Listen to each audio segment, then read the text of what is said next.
girls here again, okay? So guys, I'm so happy. I'm going to Cape Town for the very first time in my life. Your girl will be flying to Cape Town, okay? So, I'm so happy. Okay, so guys, I'll be flying to Cape Town for the very first time in my life. Oh man, asanghlabalele lengoma ethi yeke musongaka no thando no kuthethelelwa kwe so no guys ngixolela bokubiba but I am so grateful for ubuhle nomusa kaNkulunkulu angenzile khona. Benhlezi guys ngisho ngithi one day I wanna go to Cape Town before I even complete my degree, but then uNkulunkulu wenzile ngifike ngathandaza ngasengahlela uJehova wasewenza. Ngiyabonga kakhulu my guys. Ngijabule kakhulu. Okay, so guys, asambe nikisiye eKapa hambani nami. Okay ke uhambo lami nginakho ke la iqala khona. Kodwa manje ngihambe ngiqale ngawuthenga isuitcase iqali eMoonlight eThekwini. Ngilithenga ngo350. Ngathuza ubani ukhala opink. Okay, libukuseseni kahle isuitcase lami nanti lu350 ngiyalithanda kakhulu ngoba lizongenza ukuthi ngalokho ngikhokhela ama checked in bags lapha yana kwi flights. Lana ke bese ngipakisha ke guys, ngizopakisha yonke into engizoyidinga. Izinto zami zonke ngipakishe suitcase lami elincane nasesikhwameni sami esincane sani seluwela. Asake manje yimina lo kwaZulu Natal. eNatal. Aw. Yimi lo eNatal. Oi.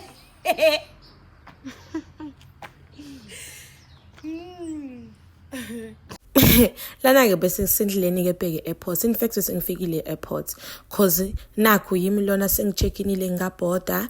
Lana bese ngiyongena kwi flight yami flyers lana bese ngiphakathi. Guys, I don't wanna lie, ngithandile service yami flyers this is the best flight. Yimi ke lona ngathi uthi ngithi selfie ebhanoyini. Lana ke bese sifikile eKapa ebusuku phela ngihambe ngiflight esebusuku nje. Yimi ke lona sengifikile yimi lona sengiyadrive eKapa ikuphi lana ise Cape Town. Nibonileni? Okay, ngihamba ngawothenga into yokudla ngase ngabuya after ukuthenga into yokudla ngayizoyidlela nje endlini because ngifike late vele ngikhathele ngifuna ukulala. Lana bese ngigizile ngafaka ama PJ ma.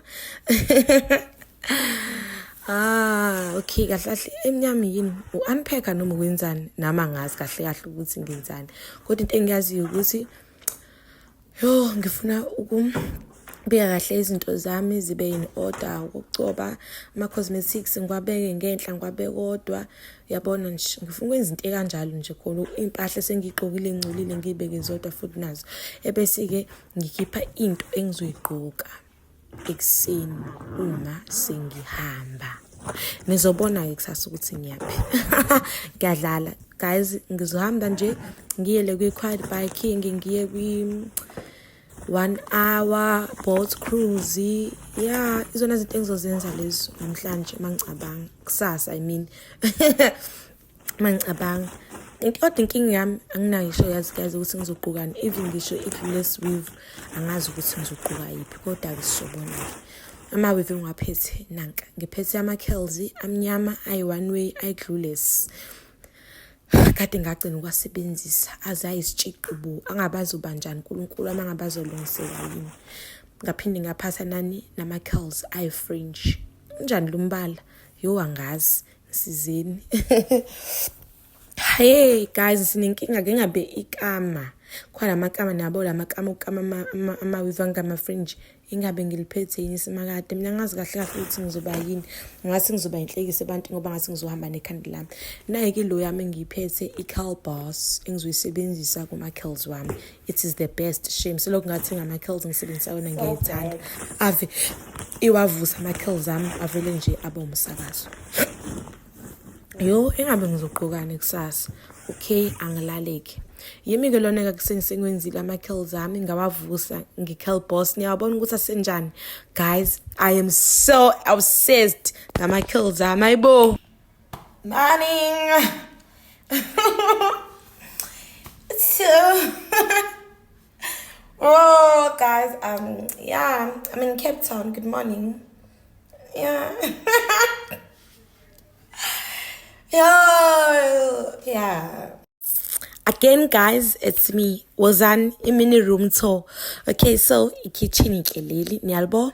Lina yonke into khona microwave, toaster, kettle, stove, nje khona nezitsha, glasses, plates, bowls, kukhona nje konke angifuna uqamba manga, kunane fridge, rice futhi, babe ma khona nane iron. Yabo kuhle kanjani? Kuhle shem, ikhichi lini lounge khona lana cause khona isofa khona lana. Guys, I mean like this place is so beautiful. Lendawo ibiza ngani ngeWorks 1 apartments. Yes, it's in Cape Town. Guys, I am so excited. Lana kukhe besengenzile umbhede ngoba vele phela besengivukile. Besengenzile umbhede. Ninganaka amafutlu ami lawa. Le ilo yini lento guys la kubekwa khona impahla kodwa yes iyona le nto le ngicabanga ukuthi iyona iyona. Then lena guys i-bathroom, I think ngithanda ngale bathroom, it's this thing of ukuthi the black theme, it's giving those vibes, those elegance and you know, understand. Ngiyayithanda ke nishawa yabinto zami ke lezana guys ukushawarisha.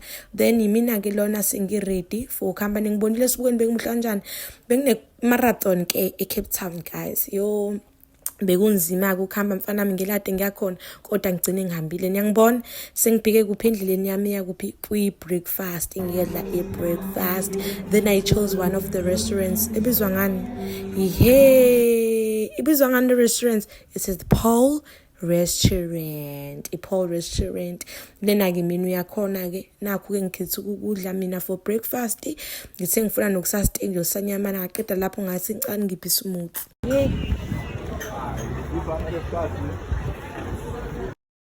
Lalelani ukuthi ngikuphi ngiqede kwi-breakfast ngathi hayibo hey ngibona uba uthi ngiye kwi-1 hour boat cruise. Yimi ke lona ke emkhumbini ngabe sesikepeni ngabe kuphi nabelu bengasemnandi Jesu. Bengibona wonke most of ama creatures asemanzini, yes, ama whales, ama dolphins, penguins, maningi shame ama creatures engiwabonile emanzini. Bukani ke yimi lona kumngane ngase ngithi Sophie, yes baby girl. It's you against the world.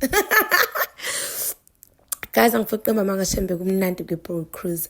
I had a best time of my life. Yenina nazini nina bekumnandi shame angifuna uqamba manga bekumunandi. Hayibo bekumnandi lana ngiyantshena mina anazi lutho nina bekumnandi shame angifuna uqamba manga nabelo ngibekhuluma isingisi lokho sikhuluma isingisi. Hayi ke sesiqedile ngeboat cruise ngibuyile khona lana bese sibheke bese ngibheke bengibheke Atlantic Dunes ase Cape Town ya kodwa la khona nje une-quad biking la unenhlabathi emhlophe khona eKapa bese ngibheke khona ke la. Guys, yazi lezi hlahla lezi ngidlule la angazi ukuthi yiphi le ndawo ukuthi bizwa ngani, but ngiyayithanda lezi hlahla zakhona ngathi ngiyaphesheya or something or sengwelinye izwe or something. Ngiyadlala lana ke bese ngifikile ke guys eAtlantic Jones bese ngilinde iPMT yami. Then lana bese ngiphakathi guys quad biking. I had the best time of my life. Ayabo Imina to the world, against the world. Lana bese ngidrive ke bafana bami bese driver i-bike bafana ibeyibamba ngifama zabafana bafisa kumnandi lenhlabathi emhlophe. Ningayincishi lelo thuba noma uthola ithuba nje uyihambele nabangani bakho noma nomuntu wakho noma nomndeni wakho. Kumnandi kakhulu angifuna uqamba manga. Hayi ngistakile bafana bami ngathi no yimina lo against the world ngiqhubeke nohambo lwami. Gaza ngifuna uqamba manga bekumnandi and service yala ngithandile kakhulu. But abasebenza lana ave bebenakekelana. Ngithe mase ngiqeda ke lapho ngayihambela ngaye endlini Bus endleleni ibheka endlini ngivele nga-order something or triple decker. Nga-order ufishi omukhulu. Ya ngathenga namaqanda egaraji, amanzi lawa ngiyathanda ukuthi ngihlale nginamanzi nje ngiyiphuze lamanzi. Ngaso sengisho sesibukweni. Ngithenge nejuice tropical guys ngangigcine nini. Ngithe mangiqeda ukudla ngafunda. Cause mase ngibuyele KZN kumele ngiyobhala ngine-test engiyibhala on Tuesday. Yebo ke yimi-ke lona ngiyathanda ukushutha abafana bami. Uyabona umbhede wami ulinde mina umnikazi wawo. Guys kumnandi ukuhamba wedwa kwi-vacation angifuni uqamba amanga. Uyihambele nje wedwa nje. Ube wedwa nje ungabi na stress. Into ebengicasula nje ukuthi kumele ngifunde ngalana, ngihambile ngalana, kumele ngifunde ngalana. The next senike labe sengivukile futhi ngenza umbhede. Guys niyabona ukuthi kuhle kanjani la. Ngayincisha ithuba mose CAPETOWN. You can book kule apartment. It is Works 1 apartment. Naye ke view yami. Ungathi bangani othi ngintshengisa ithanga lami. Then later on ngathi mase ngiphumule ukufunda ngathi yazini othi ngiyikhiphe ngahamba ngathi ngifuna something nje no sugar, something sweet. Ngahamba ngiyothenga ice cream, ngathi ngima toppings ngicela bengifakele ama nuts. Yebo phela. Hayi ke bafethu kuhambo lwami ngiliphelela la sengibuyela ke manje eKZN lana bese ngise airport sengicheckinile yabe sengilinde nje ukugibela ibhanoyi lana ke bese ngiyogibela ibhanoyi lami ke lana ngasendleleni ke sengidiza ke sengibuye eKZN. Guys, I had the best time of my life eCapetown. Bekumnandi kakhulu angifuni uqamba amanga ngohle ukuntshengisa le video yami lengikwi-boat. Bafethu ngifuna uqamba amanga ngijabulile kakhulu uhambo lami ngilenjoyile kakhulu. Bengicela ingane zakwethu ukuthi ningakhohlwa ke ukulike and subscribe ni share ni comment on my YouTube channel. Bafethu abekho abantu engibathanda njengani nginithanda kakhulu. I promise to bring a content eningi. Uma nje nizo-subscribe on my channel. Ngiyanithanda bafethu. I will see you on my next vlog elandelayo. Angazi ukuthi location yami elandelayo ukuthi ngizobe ngiyiphi. Kodwa nje ngikwazi ukuthi konke la ngakhona ngizohamba nani. Ngiyacela ke futhi again ningakhohlwa ukulike ne-subscribe ne-comment on my YouTube channel. Ngiyanithanda kakhulu ingane zakwethu. Basi inhliziyo yami nje ayisibuhlungu kakhulu sengibuyele eKZN. Mina ngisafuna uhlala eKZN kanti mina ngwase KZN hayi bonina. Anyway ngiyanithanda ke guys, nisale kahle.